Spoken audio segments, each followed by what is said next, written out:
kind of an odd choice for this panel. I'm just a retired editorial writer, so I'm really not an expert in anything. I've been known as being something of a grump, but I don't really like to think of myself as a grump. I like to think of myself as a trained observer of the human condition, which I just figured out is when you take the first letters of those words, it comes out to toothache. I was asked to talk about the perspective of the press, but I'm not going to spend a lot of time on that because, you know, the press is on this story. I've read more about the plight of the Springs in the last year than I've read in the last 5 years. The New York Times had a big spread about it. The Tampa Bay Times did a kick butt series recently. Small papers, the Lake City Reporter did a wonderfully insightful piece about the plight of the Springs. My own newspaper, the Gainesville Sun, I was in 36 years at the Gainesville Sun, 30 years as editorial page editor. Ocala Star Banner, these newspapers are all over this story. By the way, my new job is I'm executive director of Bike Florida, and you would think, well, I don't have a stake in this issue anymore. But Bike Florida is in the business of selling natural Florida. We bring people to Florida to show them the places that they don't know about. And a man from Ohio who has been to every one of our tours for the past 18 years came up to me last year and he said, you know why I keep coming back here? I said, what's that? He said, because I love the state parks. He says, our state parks are gems. And of course, that's where you'll find many of our first magnitude springs. And so even though I'm not a grumpy editorial writer anymore, I feel like I still have a stake in this issue. Having said that, since I am a former editorial writer, I just can't resist the opportunity to deliver an editorial today. Especially since I'm retired now. When I was at the Sun, I was expected to be the voice of reason on our opinion page. I no longer feel the obligation to be the voice of reason. So I'm just going to say that, look, the people of Florida understand the nexus between water and the quality of life. The news media is all over this story. But as Ann Shortell said at the beginning of this process, where is the sense of urgency? There is no sense of urgency. I am not here to blame the water management districts or DEP, although I have been known to blame those agencies in some of my editorials. This starts at the top. There is no sense of urgency in Tallahassee. Legislators are not lining up to sponsor Save the Springs legislation. Governor Scott has made the most a token gesture. He says, well, we'll buy a little land here and we'll sell a little land here. Well, why? Well, because from the perspective of the politicians in charge, there are no negative consequences for being a bad steward of the environment. Our elected officials understand the consequences. They understand that if they alienate associated industries or the Chamber of Commerce or the Development Lobby or the Farm Bureau, the consequences are likely to include a loss of campaign financing or even worse, more campaign finances going to their opponents. They understand that if they are perceived as being anti-gun, they might lose their jobs, or being perceived as pro-choice, or being perceived as too liberal, or being perceived as anti-jobs, whatever that means. But there are no negative consequences to being perceived as anti-Springs. I would say to you that no politician in Florida has been defeated for re-election for having a bad environmental record. I was reading a legislative alert from the Florida Conservation Coalition the other day about a bill that would forbid the state from buying conservation lands unless it sells an equal amount of land. And it was a bill that was basically designed to kill Florida forever. But I found it was interesting. Here's what the alert said. While this bill reflects Senator Hayes' view of government, More worrisome is that it conveys the view of legions of legislators who agree with him. Harsh criticism of Senator Hayes may do more harm than good, and could even result in no appropriation of funds for Florida Forever. I understand the coalition's need for caution, discretion, but I have to ask myself, what does Senator Hayes and these legions of legislators who agree with him have to lose? So here's my perspective for what it's worth. If you want to convince Senator Hayes and his fellow legislators to become champions of the Springs, you have to throw a few of them out of office. All of you advocates, all of you champions, you have to make a list.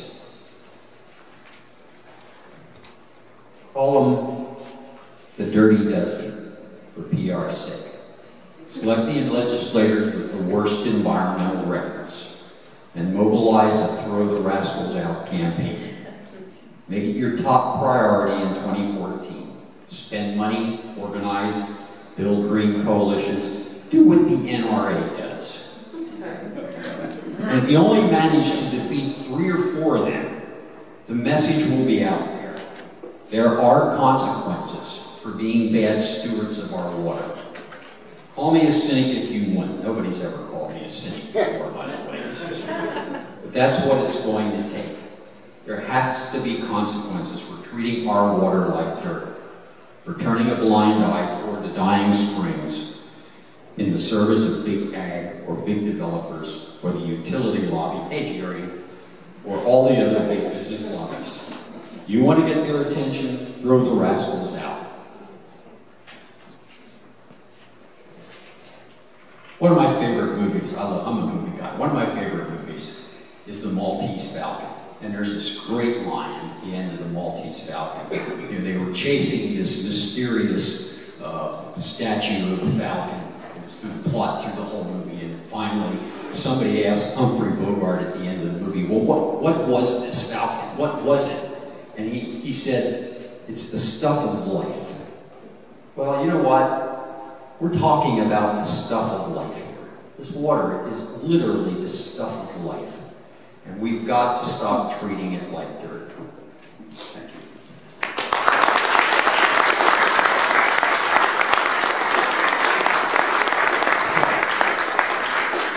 I'm sorry, as an editorial writer, I'm not used to answering questions. Are you willing to answer a question? I think we'll get more comments than questions, but anybody want to make a comment or a question, Lou? Yeah, Ron, I'm interested in your perspective on the stories that we tell about water. The more I think about the issues with springs, and I'm a springs lover, but it seems to me that the issue really goes deeper than the springs into the whole aquifer, and the springs are like our canaries in a coal mine. And I'm really starting to see that if we talk about just springs, we're not reaching everybody.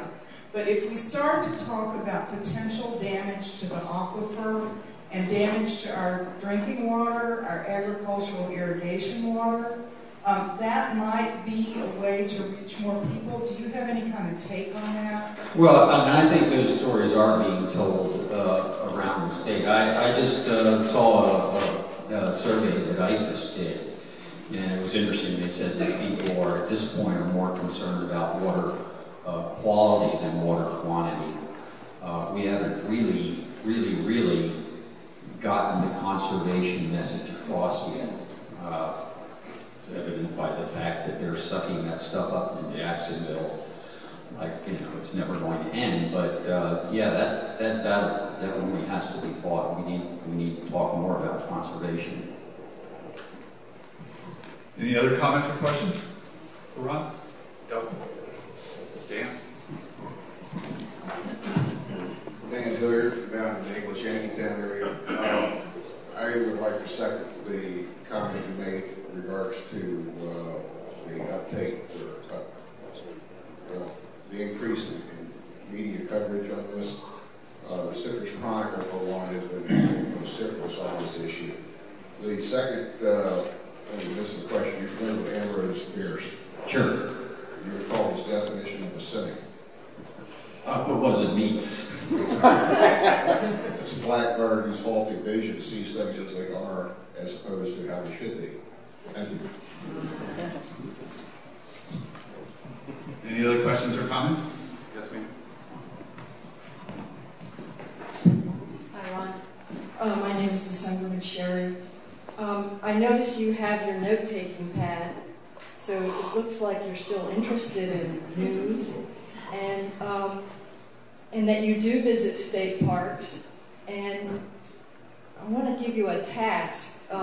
Herschel Vineyard thinks that there's a beneficial use of hazardous waste by spreading Jacksonville Electric Authority coal ash, fly ash, bottom ash full of arsenic and mercury on our state parks now, on equestrian paths, bike paths, ORV paths.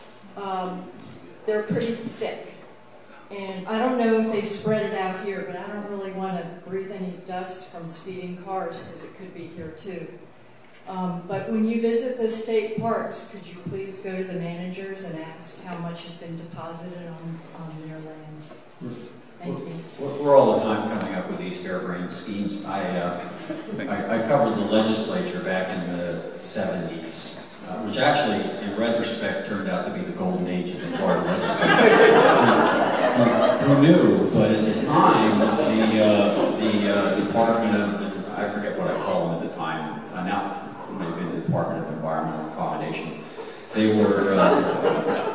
were floating this scheme to get rid of hazardous waste by digging holes way, way, way down in the ground. And they said if we flush it deep enough, if we just put that stuff in there deep enough, it will never bother us again. We just stay down there. And I remember talking to Buddy McKay, God bless him. And Buddy looked at me and he said, you know, you can talk for 1,000 years, you're never going to convince me that that's a good idea. Anyway, thank you very much. Yeah, thank you, Ron.